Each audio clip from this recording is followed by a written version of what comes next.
Hello and welcome to triple S classes. Guys hope you all are doing great. आज चूंकि Sunday हैं लेकिन हम आपके सामने एक स्पेशल पर्पस के लिए आए हैं जिसमें हम ये देखेंगे कि अभी नियर अबाउट 40 डेज हो चुके हैं जब से हमने स्टैटिस्टिक्स पोर्शन स्टार्ट किया था। हम आज खुद को एवेलुएट करेंगे कि हम कहाँ पे खड़े हैं और आगे हमारा क्या प्लान रहेगा। ठीक है, क्यों हम करेंगे ये, आपके सामने एक कोट है, इसको पढ़ लीजिएगा, आपको समझ आ जाएगा। Be the game changers, the world is already full of players. ठीक है, so you need to know that what you need to do something different from others. Winners do not do the different things, they do things differently. ठीक है, और हमें क्या अलग करना है। जब लोग सोच रहे हैं कि हमें स्टैटिस्टिक्स पोर्शन स्टार्ट करना है, हमें ये सोचना है हमें कितने रिविजन्स करने हैं और हमें एडिशनल में क्या पढ़ना है। ये हमारा प्लान रहेगा। अच्छा, from the very first day when we promised you that we will be with you guys till you achieve the goal, the whole team of Triple S has been trying its level best to bestow you with the best possible content, with the best possible faculty। और वो हम कोशिश करते रहे हैं, आगे भी कोशिश करते रहेंगे इंशाल्लाह। ज़माना मुतारिफ है हमारी इस्तिकामत से, न हमने काफिला छोड़ा न हमने रास्ता बदला। हज़ारों कोह गरा आए हमारे राह उल्फत में, न हम मंजिल से बाज आए, न हमने रहनुमा बदला। ठीक है, चाहे कोई भी कम्बरेंसेस क्यों ना हो, चाहे कुछ भी रुकावटें क्यों ना हो सामने, हम निकले हैं मंजिल मकसूद तक पहुंचने के लिए इंशाल्लाह। यहाँ वहाँ पहुंच के ही हम दम लेंगे। ठीक है। अच्छा, आगे जाने से पहले हम एक बार सिलेबस को देख लेते हैं कि हमारा सिलेबस जो मैंने आपको पहले दिन दिखाया था कि क्या क्या हमने पढ़ना है, उसमें हमने कौन सा पोर्शन कंप्लीट किया है और आगे हमारे कितने लेक्चर्स रहेंगे और उसके बाद क्या फ्यूचर प्लान रहेगा।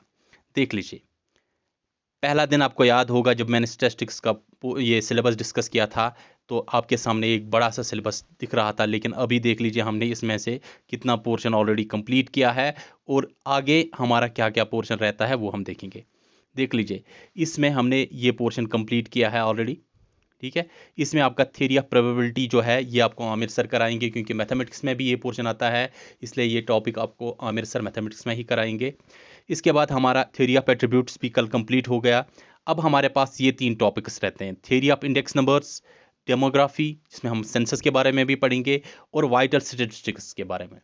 बहुत सारे स्टूडेंट्स को ये कन्फ्यूजन है कि ये जो सेंसस यहाँ पे है या डेमोग्राफिक कॉन्सेप्ट यहाँ पे है, ये वही है जो जनरल नॉलेज में है, लेकिन यहाँ पे हमने ज़्यादा फोकस हमारी टेक्निक्स पे रहेंगे, किस तरह से हम सेंसस वगैरह, ठीक है, करते हैं, ये सर्वे वगैरह कैसे होता है, उस पर हमारा ज़्यादा फोकस रहेगा। हालांकि मैं आपको इन्फॉर्मेशन और फैक्ट्स भी बता दूंगा यहाँ पे, लेकिन ज़्यादा फोकस हमारा यहाँ वाइटल स्टैटिस्टिक्स वगैरह में ज़्यादा टेक्निक्स पे रहेगा कि कौन से स्टैटिस्टिकल टेक्निक्स हम यूज़ करते हैं इन चीज़ों को अचीव करने के, इन चीज़ों को कैलकुलेट करने के लिए।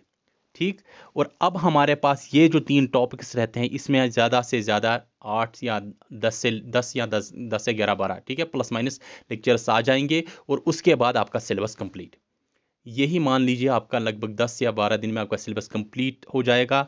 और आगे हमने जो प्लान रखा है, हमने मॉक टेस्ट स्टार्ट करने हैं जो कि 20 मार्च से आपको स्टार्ट होंगे। ठीक है, आपको सुमित सर ने ऑलरेडी इन्फॉर्मेशन दी होगी, इसके बारे में अनाउंसमेंट हो चुकी होगी कि 20 मार्च से जो आपके मॉक टेस्ट स्टार्ट होंगे। और उसके बाद मैंने आपको पहले भी बताया था, यहाँ पे हम ख़त्म नहीं करेंगे स्टैटिस्टिक्स पोर्शन को। जहाँ जहाँ मुझे लगेगा कि मुझे एडिशनल इन्फॉर्मेशन इसमें ऐड करनी होगी तो मैं आपके लिए अपडेटेड लेक्चर्स लेके आ जाऊँगा। जब तक आपका एग्ज़ाम ख़त्म नहीं होगा हम आपके साथ हैं।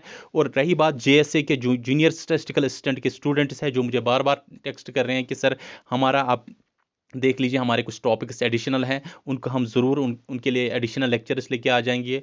और हम देखेंगे कि अगर हमें कहीं पे किसी टॉपिक में डीप जाने की ज़रूरत पड़े तो हम वहाँ पे आपके लिए एडिशनल उसमें से भी लेक्चर्स लेके आ जाएंगे। यही रही बात कि आगे हमारा क्या प्लान रहेगा।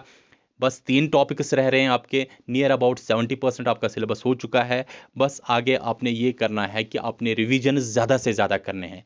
जब लोग सोच रहे हैं हम स्टार्ट करेंगे, आपने रिवीजन स्टार्ट करने हैं। ठीक है, जितने ज़्यादा हो सकते हैं आप रिवीजन कर लीजिए। और नए नए जो पॉइंट्स मुझे मिल रहे हैं कहीं से भी, ठीक है, और मुझे लग रहा है कहीं एडिशनल इन्फॉर्मेशन देने की मुझे ज़रूरत है, वो मैं आपके लिए, ठीक है, टाइम पे लेके आ जाऊंगा आपके लिए।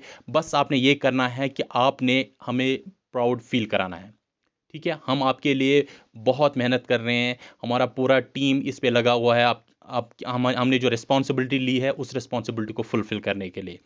और एक बात, बहुत सारी चीज़ें हमारे बहुत सारे और भी मसरूफ़ आते हैं, लेकिन उन चीज़ों को सेक्रीफाइस करके हमने टॉप प्रायोरिटी जो दी है वो आपके गोल को दी है। हमें आपका जो गोल है हमें आपको अचीव करा के ही दम लेना है, ठीक है। ये रही बात जो मैं आपसे कहना चाहता था, ये बहुत ही इंपॉर्टेंट है। इसलिए अभी तक हमने जो पढ़ा उसका आप जल्दी से रिवीजन कर लीजिए। आज संडे थी इसलिए मैं आपके लिए एमसीक्यूज, जो हम एमसीक्यू टेस्ट लेके आते थे, आज हम नहीं लेके आए, क्योंकि आगे जो हमारे जो टॉपिक्स रहेंगे आगे जो 2 टॉपिक्स आ जाएंगे, उन तीनों टॉपिक्स के साथ में आपके एमसीक्यू सीरीज़ आ जाएगी, एमसीक्यू टेस्ट आ जाएगा, जिसमें आप एमसीक्यूज़ भी देखेंगे। और आगे हमारा जितने भी लेक्चर्स आ जाएंगे आप उनका भी साथ साथ रिवीजन कीजिए। आगे जो हमारा ये, और हाँ, जो हमारा एमसीक्यू टेस्ट आने वाला है, ये मॉक टेस्ट आने वाला है 20 मार्च को, उसके लिए भी आप अपने आप को तैयार कीजिएगा, ठीक है। हाँ, और आपने हिम्मत नहीं हारनी है, बस अपने आप आपकी जो डेडिकेशन, आपका जो पैशन जो पहले दिन था वही बरकरार रखना है। आपने ये गोल अचीव करके ही दम लेना है बस, और कुछ नहीं सोचना है। बाकी जो चीज़ें हैं उनको अभी साइड में रख लीजिएगा। जो लोग आपको कह रहे हैं कि आप नहीं कर पा रहे हैं, कंपटीशन है, क्या है, उनको अभी ब्लर कर दीजिएगा, उनको ब्लॉक कर दीजिएगा, ठीक है। चाहे सोशल मीडिया हो, कहीं पे भी हो, बस अभी आपने उधर इधर नहीं घूमना है। सिर्फ मैंने जो आपको पढ़ाया है दैट्स मोर देन एनफ। और भी मुझे जो लगेगा जहाँ पे मुझे एडिशनल लेक्चर्स लेके आना होगा, मैं लेके आ जाऊँगा, लेकिन अभी आपने इसी पे फोकस रखना है। कल रात मुझे नियर अबाउट 2-2:30 बजे किसी स्टूडेंट ने टेक्स्ट किया था इंस्टाग्राम पे, सर मेरे पास ये क्वेश्चंस हैं, आप इनको सॉल्व कर लीजिए। रात के 2:30 बजे में मैंने उसको रिप्लाई किया था, वो रात के 2:30 बजे मैंने उसको उनके आंसर्स बताए थे। हालांकि मैंने उसको बताया था कि अभी नींद बहुत ज़्यादा है, मैं आपको कल इसके लिए एक्सप्लेनेशन दूंगा, लेकिन आंसर्स इनके ये होंगे। उसने एग्री कर लिया कि सर हाँ, इनकी आंसर्स यही है, आप एक्सप्लेनेशन कर दीजिएगा। तो सुबह सवेरे मैंने पहले उसको एक्सप्लेनेशन दी। हम आपके लिए पूरे 24/7 आपके लिए अवेलेबल है, कोई मसला नहीं है, कोई परेशानी नहीं है। बस आपने मेहनत करनी है और आपको अपना गोल अचीव करना है। हम सिर्फ गाइड कर सकते हैं, लेकिन अचीव आपने करना है, ठीक है। Because you have to push yourself, because no one else is going to do it for you. आपने करना है, हम खाली गाइड कर सकते हैं, ठीक है। यही खास अनाउंसमेंट थी। अभी तक हम कहाँ पे थे और कहाँ पहुँच गए, हम आगे क्या करना है, बस अपने अभी रिविजन्स करने हैं और आगे जो मॉक टेस्ट होने वाला है उसके लिए अपने आप को तैयार करना है। यहीं पे आपसे इजाज़त लेते हैं, नेक्स्ट लेक्चर में मिलेंगे, आपसे मुलाकात होगी। अपना ख्याल रख लीजिएगा, अपने पेरेंट्स का ख्याल रख लीजिएगा। Take care of yourself.